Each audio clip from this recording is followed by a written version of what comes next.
Hello student, my name is Vikram. Welcomes you to strive for progress. Topic आपको पता लग गया होगा, चलिए फिर स्टार्ट करते हैं। हमारा आज का न्यूमेरिकल है calculate the work required to be done to stop a car of 1500 kg moving at a velocity of 60 kilometre per hour. तो सिंपल पता लग गया होगा कि हमारे पास एक कार है जिसका मास हमें प्रोवाइड है 1500 kg, जो कि मूव कर रही है कितनी वेलोसिटी से, 60 किलोमीटर पर आवर से। उसको हमने फाइनली क्या करना है, स्टॉप करना है।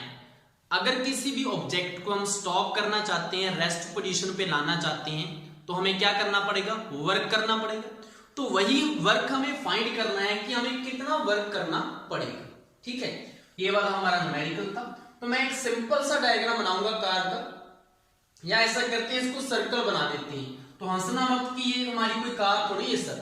तो ये हमारी क्या है, कार है जिसका मास हमें प्रोवाइड है 1500 kg। ठीक है, और ये मूव कर रही है कितनी वेलोसिटी से, 60 किलोमीटर पर आवर से। मतलब हमें इनिशियल वेलोसिटी दी हुई है जिसको u से लिखते हैं। तो u इक्वल टू दिया हुआ है 60 किलोमीटर पर आवर। ठीक है, अब ये रोड पे मूव कर रही थी कार, तो हमने इसको स्टॉप करवा दिया फाइनली। यहाँ पे ये स्टॉप हो चुकी है, मतलब ये रेस्ट पोजीशन पे आ चुकी है। मतलब इसकी जो फाइनल वेलोसिटी है वो कितनी होगी, 0, क्योंकि ये स्टॉप हो चुकी है तो 0। और यूनिट इसका यहाँ पे ये किलोमीटर पर आ रहा है, तो यहाँ पे भी किलोमीटर पर आवर लिख दो। यहां तक समझ में आ गया। अब हमने करना क्या है, हमें वर्क फाइंड करना है। तो वर्क का फॉर्मूले दो होते हैं, एक होता है फोर्स इनटू डिस्प्लेसमेंट। तो हमें फोर्स तो दिया नहीं हुआ ना, डिस्प्लेसमेंट है तो वो तो यूज नहीं होगा।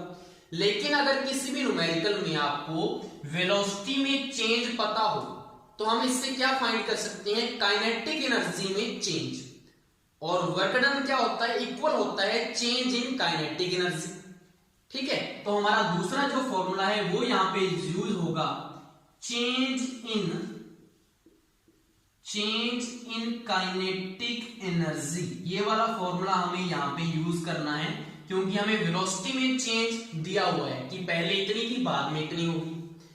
तो काइनेटिक एनर्जी फॉर्मूला क्या होता है, हाफ mv², मतलब मास इनटू वेलोसिटी। तो मास आपको दिया हुआ है, वेलोसिटी भी पता है। तो सबसे पहले तो आपको ki निकालना है। ki का मतलब क्या है, k इनिशियल, मतलब इनिशियल वेलोसिटी को यूज करके हमने काइनेटिक एनर्जी निकालनी है। तो फॉर्मूला क्या होगा, हाफ mv² होता है वैसे तो स्टैंडर्ड, लेकिन यहाँ पे इनिशियल वेलोसिटी है तो हाफ mu² लिखूंगा मैं यहाँ पे। अब यहाँ पे एक दिक्कत है न्यूमेरिकल में कि आपको जो वेलोसिटी है वो किलोमीटर पर आवर में दी हुई है और मास आपको केजी में दिया हुआ है। तो इसको हमें कन्वर्ट करना पड़ेगा, एक यूनिट में लेके आना पड़ेगा। देखो कोई भी न्यूमेरिकल करना होता है ना, हमें एमके सिस्टम में करना होता है। अब आप बोलोगे कि एमके सिस्टम क्या है सर। एम का मतलब होता है मीटर। मीटर में कौन क्या चीज होती है, या तो डिस्टेंस या डिस्प्लेसमेंट। तो हमारी जो डिस्टेंस या डिस्प्लेसमेंट है वो मीटर में होनी चाहिए। के का मतलब होता है केजी या किलोग्राम, मतलब हमारा मास केजी में होना चाहिए। एस का मतलब है सेकंड, मतलब हमारा टाइम जो है वो सेकंड में होना चाहिए। तो एम का मतलब तो क्या था, मीटर था। के का मतलब क्या है, केजी या किलोग्राम, और एस का मतलब है सेकंड। तो हमें कोई भी न्यूमेरिकल करना होता है एम के सिस्टम में करना होता है। तो हमें पता है कि मास तो हमारा केजी में दिया हुआ है, ठीक है, लेकिन हमें यहाँ पे मीटर चाहिए और सेकंड चाहिए, लेकिन हमारे पास क्या है, किलोमीटर पर आवर है। तो दोनों ही क्या है, गलत है। तो हमें क्या करना पड़ेगा, इसको चेंज करना पड़ेगा, किसमें, मीटर पर सेकंड में। अब यहाँ पे तो 0 है तो इसको तो चेंज करने की जरूरत नहीं, क्योंकि 0 से किसी को भी मल्टीप्लाई करोगे 0 ही आना है। तो हमने सिर्फ u को कन्वर्ट कर लेना है। u इक्वल टू आपको 60 किलोमीटर पर आवर दिया हुआ है, इसका मतलब ये होता है। ठीक है, तो हमने क्या करना है, किलोमीटर को मीटर में कन्वर्ट करना है और घंटे को सेकंड में। तो मुझे बताओ कि 1 किलोमीटर में मीटर कितने होते हैं, 1000। तो यहाँ पे 1000 से मल्टीप्लाई कर लिया और ये मीटर लिख दिया मैंने। अब 1 घंटे में सेकंड कितने होते हैं, 3600, 3600। यहाँ पे मैंने सेकंड लिख दिए घंटे को कन्वर्ट करके। अब हमारा जो वेलोसिटी है वो किस में चेंज हो गई है, मीटर पर सेकंड में। और हमें यही तो चाहिए था, मीटर और सेकंड में, और मास तो केजी में दिया हुआ है। मतलब हमारा सब कुछ सही हो चुका है। अब इसको हमने सॉल्व करना है सिंपली। यहां से इसको काट देते हैं। 6 10 जा 60, 6 6 जा 36, तो यहां से कितना आ गया 100/6 आ गया। अब 2 3 जा 6 होते हैं, 2 50 100 होते हैं, तो यहां से कितना आ जाएगा 50/3 मीटर पर सेकंड। किसकी वैल्यू आ चुकी है, u की वैल्यू हमारी मीटर पर सेकंड में कन्वर्ट हो चुकी है। तो v को हम सीधा ही लिख देते हैं, क्योंकि 0 ही है तो इसको हम सीधा लिख देते हैं 0 मीटर पर सेकंड, क्योंकि 0 से मल्टीप्लाई करेंगे तो 0 ही आना है। ठीक है, हमारे दोनों कन्वर्ट हो चुके हैं। अब यहां पे पुट करूंगा मैं हाफ इंटू मास कितना है, मास हमें दे रखा है 1500, तो यहां पे 1500 आ गया, इंटू u का स्क्वायर। u की वैल्यू कौन सी पुट करनी है 50/3, जो हमने कन्वर्ट किया है, तो 2 बार आएगा क्योंकि स्क्वायर है, तो 15/3। यहां तक हो गया। अब इसको सॉल्व कर लो। 2 7 जा 14 होते हैं, 2 5 जा 10 होते हैं, 2 0 0, तो ये कट गया। अब 3 से फिर काट लो, 3 2 जा 6 होते हैं, यहाँ पे 3 5 जा 15 होते हैं, 2 3 0 0, तो यहां से कट गया, 250 आ गया। अब और कुछ नहीं कट रहा, तो यहाँ पे लिखो क्या आ चुका है हमारे पास 250 इंटू में 50 इंटू में क्या आ चुका है 50, और अपॉन में क्या है ओनली 3 है। अब इसको सॉल्व करो आगे, देखो यहाँ पे 5 इंटू 5 कितने होते हैं 25, और 25 और 25 कितने होते हैं, देखो 5 इंटू 5 25, और 25 इंटू 25 होते हैं 625। आपको अगर पता हो, इतना मैथ में आपको पता होगा। अब 0 0 जो बचे वो लगा दो, 1 2 और 3, तो 3 0 बचे हैं, यहाँ पे लगा दो, अपॉन में क्या है 3 3 लगा दो। अब हमने इसको सिंपली डिवाइड देना और हमारा आंसर आ जाएगा। डिवाइड कहीं पे भी दे लो। अब दूसरा, पहले इसको डिवाइड बाद में देते हैं, दूसरा निकालो आप के फाइनल। के फाइनल क्या होगा, half m final velocity put करनी है v स्क्वायर। अब इसका तो आंसर सीधा ही आपको पता लग रहा है कि मास की वैल्यू तो चलो आप पुट कर दोगे, लेकिन वेलोसिटी कितनी है, वेलोसिटी 0 मीटर पर सेकंड, तो 0 का स्क्वायर करोगे 0, किसी भी चीज को 0 से मल्टीप्लाई करते हैं तो क्या आएगा 0 आएगा। हमने क्या फाइंड करना है, वर्क डन। तो वर्क डन का फॉर्मूला क्या था, change in kinetic energy. Change का मतलब जो हाईएस्ट वैल्यू होती है उसमें से लोएस्ट वैल्यू को माइनस कर देती है। हाई वैल्यू कौन सी आएगी, हमें पता है इसका आंसर जो आएगा वही इसका आंसर आएगा, क्योंकि किसी भी वैल्यू में से अगर 0 को माइनस करेंगे तो कुछ क्या आएगा, वही तो आ जाएगा। तो हमने सिर्फ इसका डिवाइड सॉल्व कर लेना है, वही हमारा क्या आ जाएगा, वर्क डन आ जाएगा। तो यहीं पे हम इसको क्या कर रहे हैं, अब डिवाइड दे रहे हैं। देखो क्या आएगा 625, 100 को हमने 3 से देना है, आपने करके देख लेना है इसको, तो मैं दिखा देता हूं। 3 2 जा 6 होते हैं, यहाँ पे 2 आ गया, 2 पे तो जा नहीं रहा, तो हमने 0 लगाया और 5 को भी नीचे उतार दिया। 3 8 जा कितने होते हैं 24, यहां से 1 बचा, ऊपर से क्या आ गया 0। 3 3 जा 9 होते हैं, तो 10 में से 9 गया 1, ऊपर से फिर 0 आया।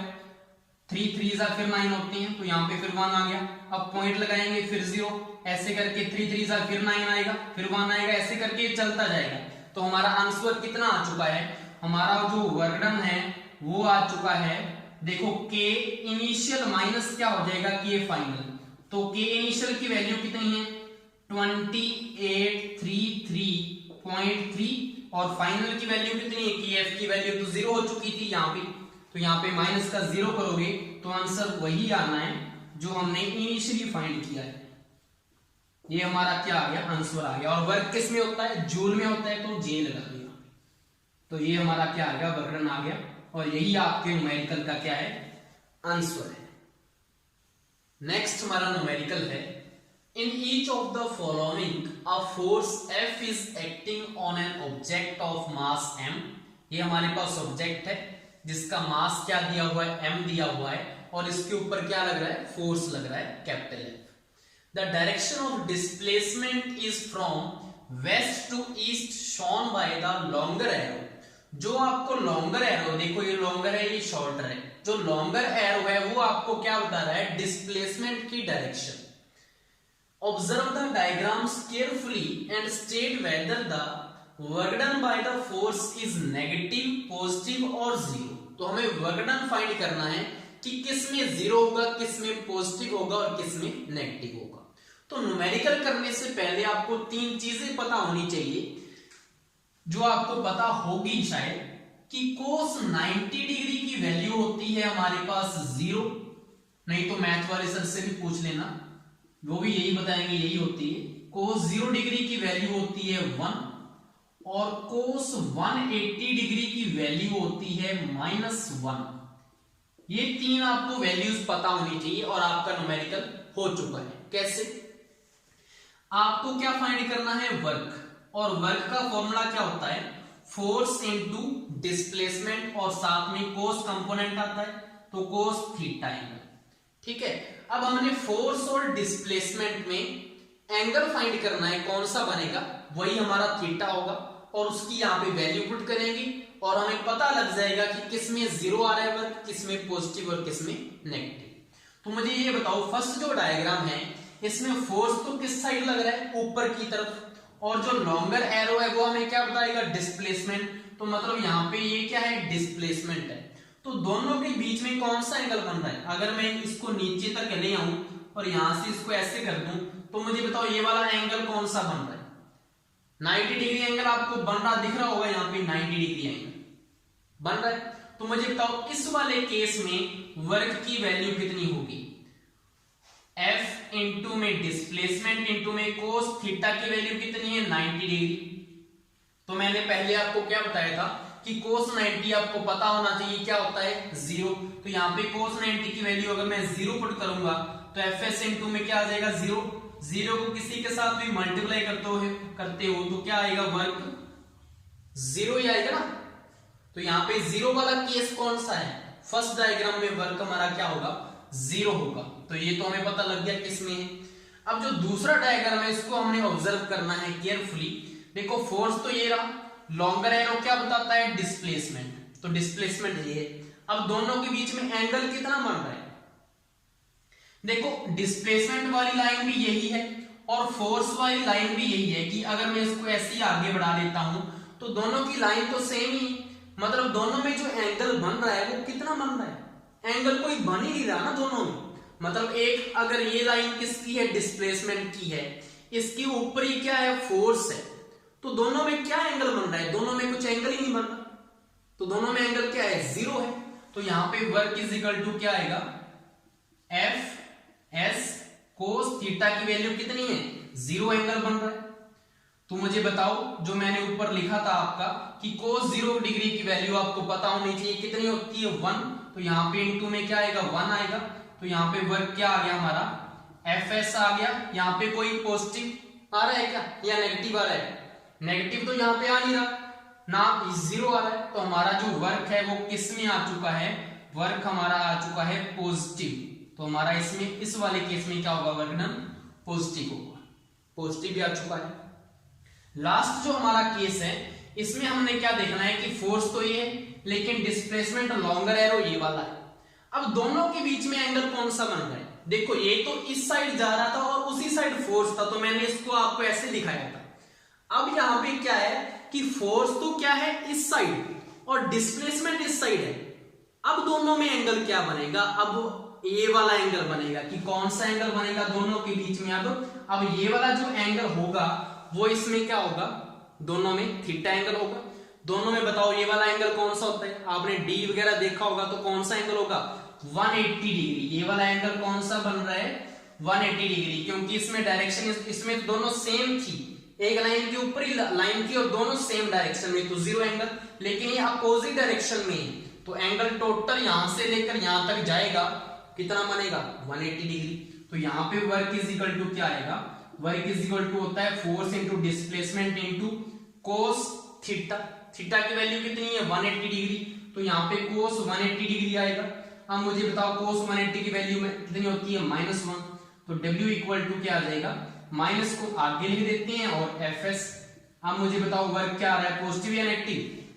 यहाँ पे तो कुछ नहीं आ रहा था, मतलब पॉजिटिव है, लेकिन यहाँ पे नेगेटिव साइन आ रहा है, तो मतलब वर्क हमारा क्या होगा? इस वाले केस में वर्क होगा नेगेटिव।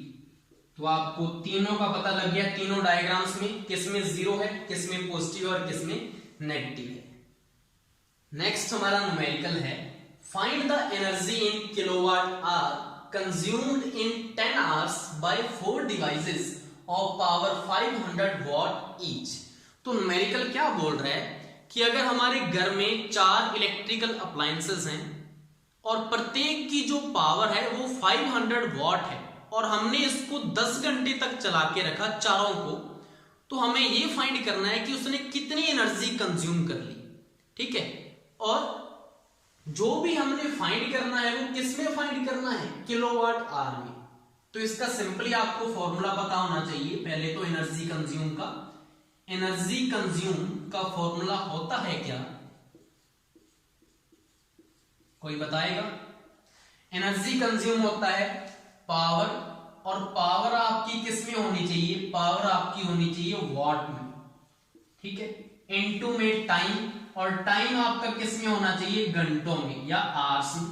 तो टाइम आवर्स में होना चाहिए, डिवाइड बाय 1000, और इसको हमने किससे डिवाइड करना है, 1000 से। तो हमारा जो आंसर आएगा किस में आएगा, किलोवाट आवर में आएगा। और यही चीज क्या होती है, यूनिट होती है कि आपने इतने यूनिट जो बिजली है वो खर्च कर दी। ठीक है, तो सिंपली मैं वैल्यूज पुट करता हूं यहां पे। एनर्जी कंज्यूम में पावर आपको कितनी दे रखी है, 500 वाट, लेकिन यहां पे थोड़ा ये है कि जो 500 वाट दे रखी है वो तो सिर्फ एक की है, लगे आपके कितने हुए हैं, उसने क्या बोला है कि 4 डिवाइसेस को हमने 10 घंटे चलाया है। तो अगर 501 की है तो हमने अगर टोटल पावर ही तो फाइंड करनी होगी ना, क्योंकि एनर्जी कंज्यूम तो हमने टोटल फाइंड करनी है। तो यहाँ पे 4 का या तो मल्टीप्लाई कर लो, या अलग से क्या करोगे आप कि 500 अगर एक की है तो 4 से मल्टीप्लाई कर लो यहीं पे, यहाँ पे क्या आ जाएगा, 2000 आ जाएगा। 2000 वॉट में आ गया, उसको 2000 यहाँ पे पुट कर दो, या इसको यहाँ पे ऐसे लिख दो, एक ही बात है। अब इनटू में क्या आएगा, टाइम किस में चाहिए हमें, घंटे में। घंटे में दे रखा है कितने घंटे चलाया है, 10 घंटे, और डिवाइड किससे देना है, 1000 से। तो सिंपली 20 से ये 20 कट गई, इससे ये कट गया, तो 5 4 जा कितने होते हैं, 20। तो 20 किलोवाट आवर क्या आ गया, इसका आंसर आ चुका। और इसी को क्या बोलते हैं, 20 यूनिट्स। इसको 20 यूनिट्स भी बोल सकते हो आप कि 20 यूनिट क्या हो गए हैं, खर्च हो चुके हैं या एनर्जी कंज्यूम हो चुकी है। ये आपको समझ में आ चुका होगा, तीनों के तीनों न्यूमेरिकल, और सारे चैप्टर के मैंने न्यूमेरिकल आपको 2-3 करके करवा दिए हैं। आई होप सो आपको अच्छे से समझ में आए होंगे। Thank you.